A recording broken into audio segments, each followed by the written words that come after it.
Justin here at Comp Legends, and we're going to throw out 22.2 tips and dive into it here a little bit, and what to expect, what to try to obtain, at least as the numbers are coming in. And this is early, of course, for 22.2, so let's get right to it. And here's the workout. We've got a 10-minute time cap to go from 1 to 10, down back to 1 of deadlifts and burpees over the bar for this one. The weights are 225, 155 for the ladies, and the burpees have a lot of different standards. Make sure that I'm not going to go into all of it, but there's definitely a way to go quicker on these burpees. There's also probably some ways to minimize some movement. Make sure you go through the standards there. I think it's still, with this new standard, there's still time to be to see if there's like the most efficient way. I think there's different ways and there are more efficient ways for athletes, and I think that can be said about most things. So anyway, as you see, that's going to equate to be 200 reps total, 100 burpees, 100 deadlifts, and so you can look at it one way or the other. This kind of pulls two athletes together as far as like there's some cardio burners. They're lightweight, love burpees, and that's not going to be an issue. And then you got some big lifters that the 225, 155 is not going to be a big problem there. But let's flip both of those athletes. The burpees could really be an issue for some of those big lifters, and the barbell could be somewhat an issue for those lighter weight athletes that will fly through the burpees. So I do like the workout. I do want to talk just a little bit of how the Open is going so far and what my thoughts are, at least, on that. Not necessarily a complaint. I do feel, however, though, you're going to feel very similar to what you did week 1 after you're done, just that kind of grunt style workout. You know, who's got those lungs and who's going to burn through it. So I'm kind of a little bit disappointed so far in what movements we've seen, and I also feel like it's going to be very much kind of the same athletes coming out of this one will do well from last week.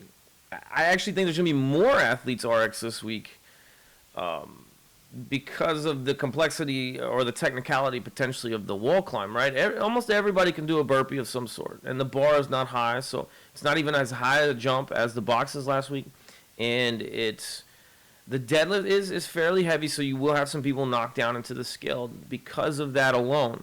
But you know, we saw a little bit of that from the dumbbell potentially, but that wall climb for some bigger, stronger athletes that haven't mastered their own body weight, definitely we're not going for the wall climbs last week, and that kind of eliminates that out this week.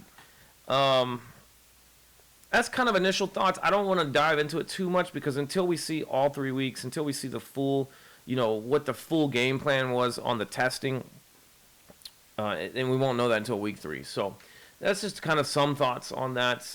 Overall, I think it's a good workout. I'm just wondering, and I'm curious how week 3 is going to unfold, because what are we trying to get here? The top 10% of what? Well, I think the fittest, right? And that's got to keep funneling from each one. We'll see how it folds out. So tips on this one for me, and this is very early. This is Friday morning, and some scores are in. Some athletes have done it around me, and then I've put this on paper many of times. And these are a couple kind of basic things that I've come away with on this. Deadlifts, question, drop and go or unbroken. I don't think there's a wrong. I don't think there's a right. It depends on the person here. If you're going to be in that top 5%, it's really probably not even a question. It's unbroken. If you're a games athlete, if you're like an ex-regional, athlete, these online qualifiers, unbroken is probably the way to go. But if the burpees are compromised by doing it one way or the other, because I do think there's a easier way to do it unbroken, and I think there's an easier way to do it broken. If the burpees are compromised, then you need to go into the lifting style that will allow the burpees to not be compromised. Meaning, if there's any rest being taken on the burpees, if you feel like your pace is dropping dramatically on the burpees, use the because here's the thing: the deadlift is going to move quickly. You pick it up, you can knock out 5 in 8 seconds, 10 seconds. You could drop and go 5 in 12, 13 seconds, right? But you're not going to get that kind of amount of volume that quickly with burpees. I mean, even if you're a fast burpee goer, it's a longer movement. You got to get down, you got to get up, and you got to get over. Deadlift, you got the hinge, and you're back up. It's just a faster movement. So there's definitely some time to save there. And even if you're slacking on the deadlift, you're still going to be quicker there per movement. So we definitely don't want to do anything that's going to compromise us there. On the burpees, no matter what, there's just no stoppage time on the burpees. There can't be. Really look at this like it's an AMRAP for most folks, okay? You're going to fall in the top 10%, and you're probably not going to finish this workout. You're going to have to work really hard. You're going to have to get really far. But I think there's still going to be quite a few athletes in the top 10% that don't finish this workout. And if you have to, consider it like this. Every rep that you get it's tallying to that score. It's not really about the time, the result being a time. It's a result of getting into that 160, 170, and maybe even that 180 range of reps under the 10 minutes. So we can't stop here. Even if you've got to crawl down, you've got to crawl up, you got to keep moving on the burpees. You got to keep moving there. This build of the workout is definitely a trap, and seen it already a handful of times, maybe more. I mean, we even saw it in the Laura Horvath run. I think if she does repeat this, I don't think she has to, obviously, but if she does repeat this, I think she does it a little differently, and I think she comes out with a better score, maybe by 20, 30 seconds. She came out sprinting, and it feels so good probably to be like, man, I'm 5 rounds in, or I'm almost to the halfway point, 7, 8 rounds in. And the workout in this case starts on that second 9. I know it's over halfway of the workout, but no one ever is saying, like, I just got to finish half of the workout. So, we know we're going to, for the most part, unless, this is a new weight for you, and or you really have some elements that keep you from getting down and up efficiently, we know we're going to get halfway. We know we're going to get 1 through 10 in the 10-minute time cap. That's not really, I don't think that's really a question. It's how far you get past that.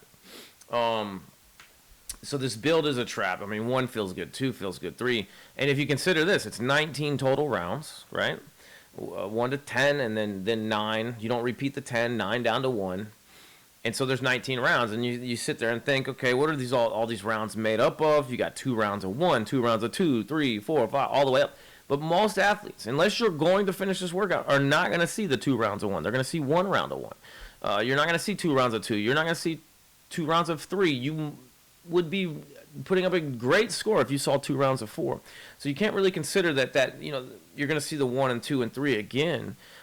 In some cases, and you may not even see the 4 or 5 again. So once that 1's done, once that 2's done, 3, you're probably not coming back to that unless the intent is to finish this workout. And so a lot of times I'm focusing more on that top 10%. And, don't be fooled by sprinting through the 1, 2, 3, and 4 as if it's going to come back around for you. If it does, that is awesome. And I think at that point, whatever time frame you have left, you can see how quickly it can roll. Laura Horvath finishing at 9:20 something. I was kind of like, well, she's on round 5 on the back end. Oh, wait, it's 5 reps, 4, and then it goes to 4 and 3. So it starts dropping. It starts dropping quite drastically once you get past that second round of 5. But got to keep that in mind. It's a trap. It's a trap. Slow it down in the beginning, like almost every open workout. I don't know folks that haven't improved their score typically when repeating it. So those are some things to consider for sure in this workout.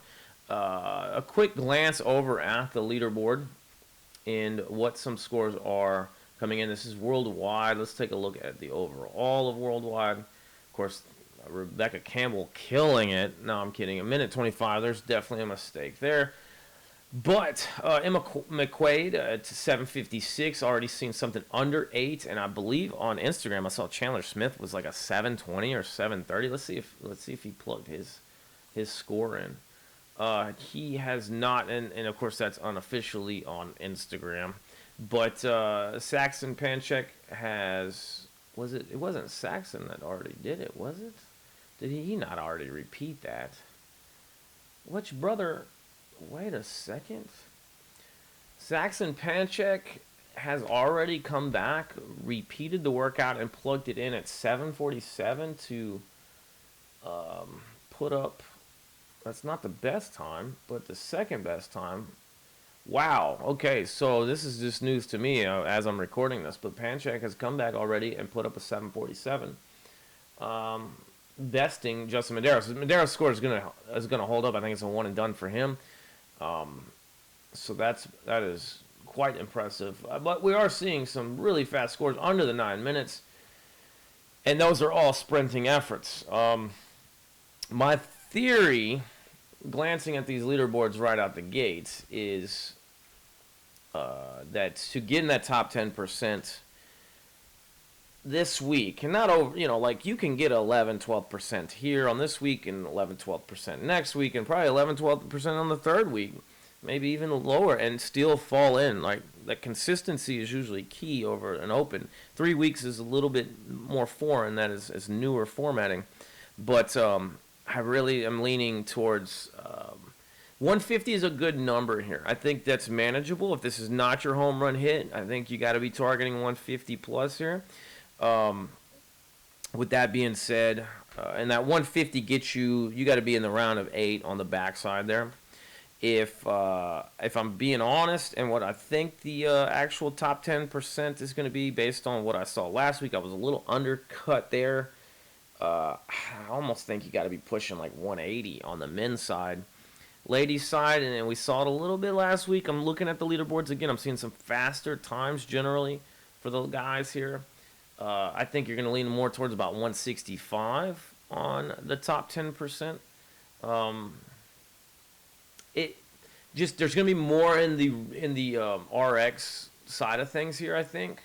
At least I know a lot of athletes that had to scale last week or were only able to do a few wall walks.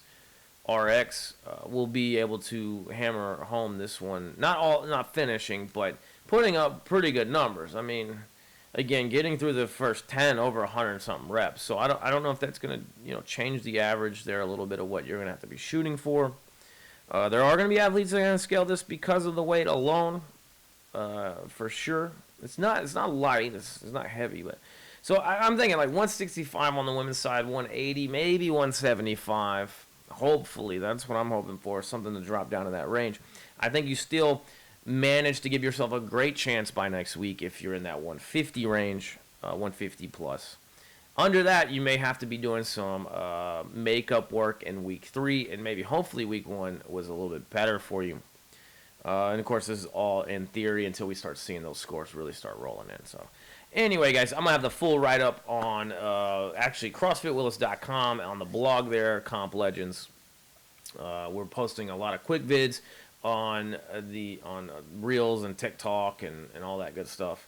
So if you're looking for some quick tips and follow us on Instagram or TikTok.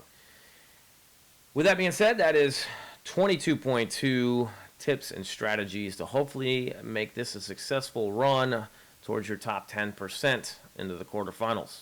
I'm Justin Ellis. This is Comp Legends. We'll see you next week.